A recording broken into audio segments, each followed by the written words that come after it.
Brought to you by Vega, powered by Sensodyne and Vinyl. Grow ZMPC.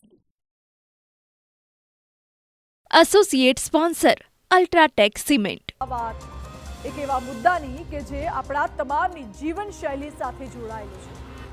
આજની વ્યસ્ત લાઇફસ્ટાઇલમાં જરૂરી પોષક તત્વો મળી રહે તેવા ઈરાદા સાથે લોકો મોટા પાયે પ્રોટીન સપ્લિમેન્ટ્સનો ઉપયોગ કરી રહ્યા છે.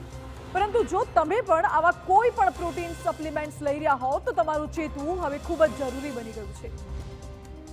Indian council of medical research એટલે કે ICMR પ્રોટીન પાવડરને લઈને ચેતવણી જાહેર કરી છે.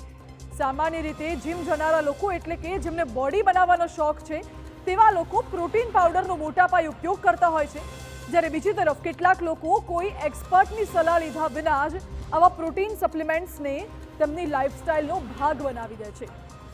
પરંતુ ICMRની ચેતવણી મુજબ કોઈ પણ નિષ્ણાંતની સલાહ વગર આ રીતે પ્રોટીન પાવડરનો ઉપયોગ તમારી પોતાની જિંદગી સાથે રમત રમવા સમાન સાબિત થઈ શકે છે.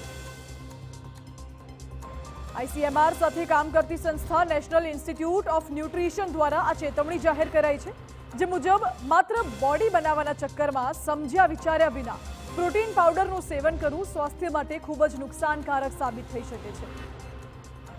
લોકો પોષક તત્વોની કમી પૂરી કરવા માટે વધુ પ્રમાણમાં પ્રોટીન સપ્લિમેન્ટ્સ લઈ લેતા હોય છે.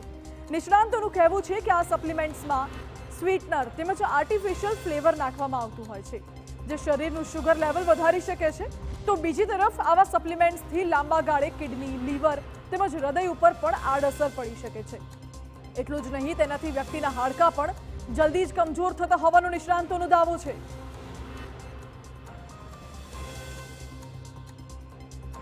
હકીકતમાં ICMR સારા સ્વાસ્થ્ય માટે શું કરવું તે અંતર્ગત એક ગાઈડલાઈન જાહેર કરી છે. ગાઈડલાઈનમાં જણાવાયું છે કે મોટા ભાગે ભારતીયો ખરાબ ડાયટ અને લાપરવાહીને લીધે વધારે બીમાર પડતા હોય છે. સારા સ્વાસ્થ્ય માટે મીઠા અને ખાંડનો સીમિત માત્રામાં જ ઉપયોગ કરવાનો નિર્દેશ કરાયો છે.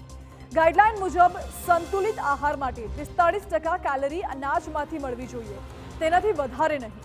અને તે જ રીતે 15% સુધી કેલરી દાળ અને ફળોમાંથી મેળવી શકાય છે, તેનાથી વધારે નહીં.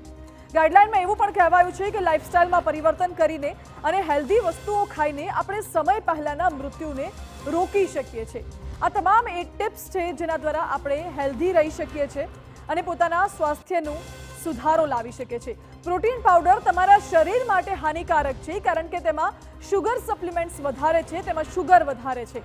એટલે જો વધારે માત્રામાં અગર તમે પ્રોટીન પાવડરનો ઉપયોગ કરો છો તો એ તમારા શરીર માટે ખૂબ જોખમી સાબિત થઈ શકે છે. Brought to you by Vega, powered by Sensodyne and Vinyl.